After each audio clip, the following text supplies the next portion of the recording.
이 여자는 겉으로 보기엔 그저 초라한 가정주부일 뿐이다. 하지만 사실은 각 분야의 거물들과 자주 웃으며 이야기를 나눈다. 심지어 그녀의 백지에서 일어선 남편조차도 여자의 진짜 정체를 모른다. 그러던 어느 날 여자는 동생의 입을 통해 남편이 그의 명품 가게에서 비싼 가방을 샀다는 사실을 알게 되었다. 처음에는 그 가방이 자신에게 준 선물인 줄 설레며 생각했다. 그래서 그녀는 집에 돌아와 흥분해서 남편을 위한 손맛 요리를 한 상 차렸다. 남편도 예상대로 모두를 위해 정성스럽게 고른 선물을 준비했다. 여자도 남편이 자신에게 줄 선물을 기대하고 있었다. 하지만 다음 순간 남편이 꺼낸 선물은 그녀의 마음을 싸늘하게 만들었다. 알고 보니 남편은 그가 산 그 가방이 아니라 특별히 그녀를 위해 쓴 시를 꺼낸 것이었다. 이 말을 들은 여자는 믿을 수 없었다. 옆에 있던 아들은 아버지가 얼마나 로맨틱한지 칭찬하기까지 했다. 남편은 거만하게도 오직 자신이 직접 쓴 시만이 아내에 대한 진심을 표현할 수 있다고 말했다. 그때 여자는 낮에 두 동생의 말을 떠올리며 눈에서 눈물이 멈추지 않았다. 그래서 그녀는 바로 이 일이 단순하지 않다고 생각했다. 곧바로 그녀는 부엌으로 가서 동생에게 전화를 걸어 남편의 최근 소비 기록을 철저히 조사하라고 했다. 그러나 남자의 소비 기록을 본 순간 그녀는 경악을 금치 못했다. 남편은 앞뒤로 수백만 원의 명품을 사지만 자신은 한 번도 받은 적이 없었다. 선물을 받은 사람은 자신조차 모르는 여자였다. 더 화가 난 것은 결혼한 지 여러 해 동안 받은 선물이 모두 그 여자에게 준 선물의 사은품이었다는 점이었다. 심지어 집안의 쓰레기통조차 사은품이었다. 이 순간 여자는 비로소 남편이 이미 자신을 배신했다는 것을 깨달았다. 그녀는 분노하며 이 모든 선물을 쓰레기통에 던져 넣었다. 그리고는 남편을 따지러 나갔다. 아내의 말을 들은 남편은 마음이 불안해져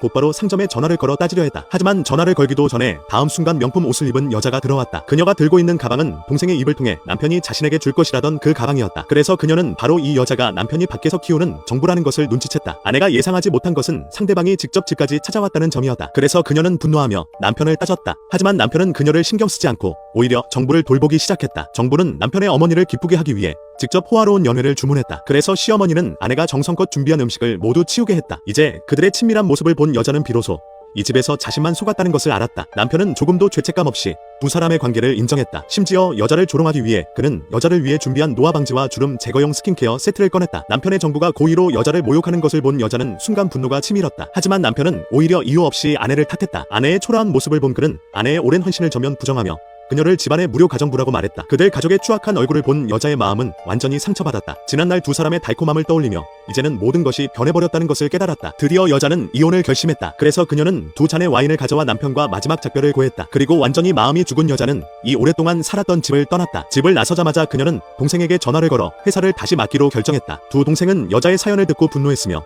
곧바로 남자를 찾아가 복수하려 했다. 하지만 여자는 이를 막았다. 왜냐하면 그녀의 마음속에는 이미 복수 계획이 세워져 있었기 때문이다. 그녀는 남자의 연구가 곧 출시될 그날 그에게 큰 놀라움을 주려 했다. 이 모든 것을 모르는 남자는 여전히